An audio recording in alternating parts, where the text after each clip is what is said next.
We're still moving the chains down the field to build an NFL stadium in Las Vegas. Now the ball is with the state assembly, which could vote in a matter of hours. 13 Action News reporter Brian Callahan is covering the special session and joins us now live from Carson City. Brian.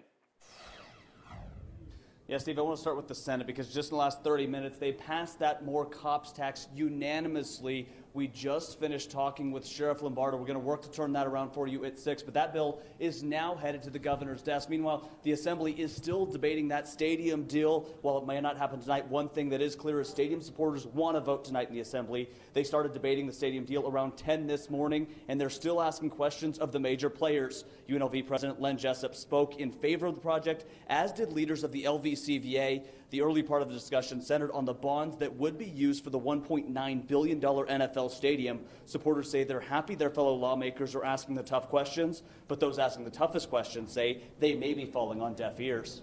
I'm happy there's a lot of questions because we want to make sure that we ask those difficult questions for these folks. I think that this whole thing, the way it's being orchestrated, is not done right. And this is a classic example of why people are frustrated with government. We're answering to all the high-dollar lobbyists, and the rank-and-file voter in Nevada who's saying, hey, this doesn't make sense, are getting ignored. You can see the Assembly breaking for a recess there, but Assembly leaders still saying they think they can get to a vote tonight, and they may be getting help from one of the biggest names in Nevada politics. And John, you reported this earlier. Some of the Democrats are getting some phone calls from a very important person. A guy they might have heard of by the name of Harry Reid. Yeah, the Senate Minority Leader must be bored in Washington, D.C., but he's been making some phone calls to some wavering Democrats to try to get all those votes together. They need to count to 28 out of 42 if they are going to vote tonight. They have about 20 Republicans out of the 25, so they need about half of the Democratic caucus. Elliot Anderson was one of the Democrats who was called. He wouldn't tell me anything about the conversation. They always say these conversations are private. I don't know why.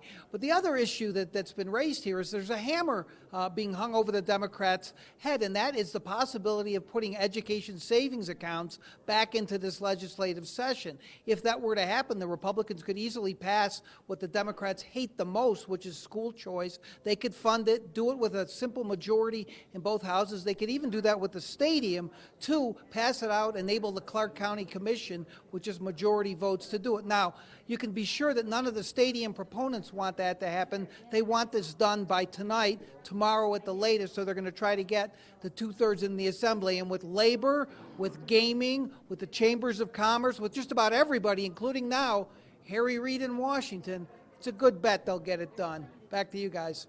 John, thank you so much.